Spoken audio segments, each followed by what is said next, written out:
Assalamu alaikum, Wisam. Hope you're doing well. I have a question for you. I was hoping you could shed some light on this. One of the things I was doing right now is I was going through like the 30th juz and stuff, right? And in the 30th juz, one of the things that is prevalent, right, throughout is that you have a lot of short verses, right? And so even when you're doing 15 lines, you could do there's a lot of short segments that you can do in terms of 3 by 3. You do that 3 times, you do the next one 3 times, together 3 times, the next one 3 times, together 3 times, so on and so forth. However, when you're doing it in a situation like in Surah Yusuf, and like for example here, the way that I'm breaking up Surah Yusuf is that I've broken it up by scene, right? Scene and sequence. So you have an introduction, right? This one straightforward, kind of like the 30 just a little bit longer. And for the most part, that has been the case. But now, as I get deeper into the surah, one of the things that's happening is that these verses become much more further apart.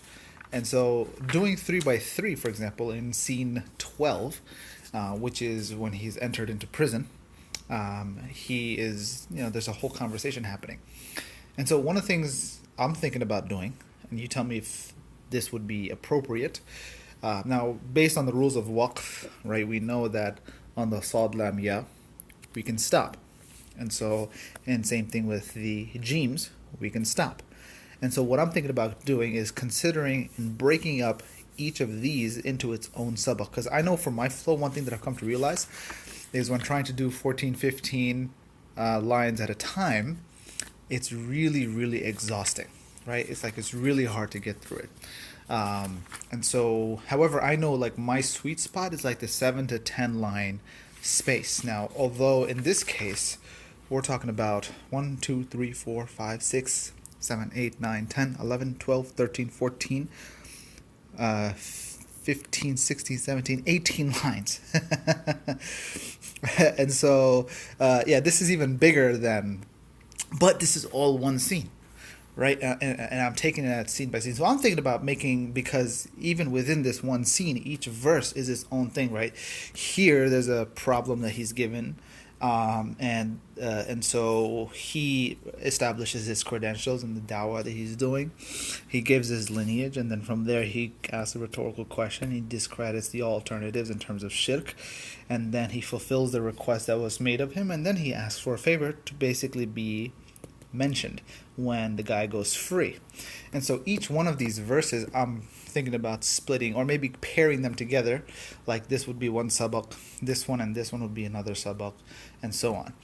But within each one of these, because you have different stops, I'm thinking about doing the 3 by 3 as do this 3 times, do the second one 3 times, do this together 3 times, then do this 3 times together 3 times, this 3 times together 3 times, this 3 times together 3 times, and then keep going the same way. This 3 times together 3 times, this 3 times together 3 times, this 3 times together 3 times, and that would be like the whole lesson.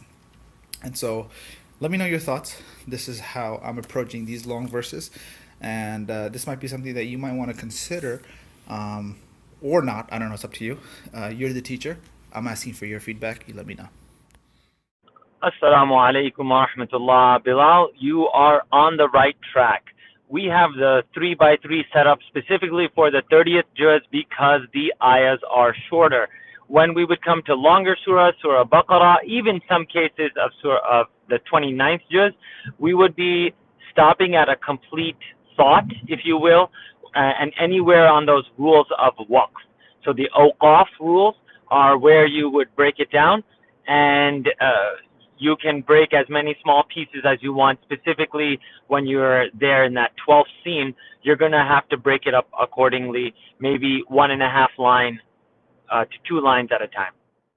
May Allah subhanahu wa ta'ala make us amongst those who are able to enter the paradise. Jazakallah khairan. Wassalamu alaikum wa rahmatullah.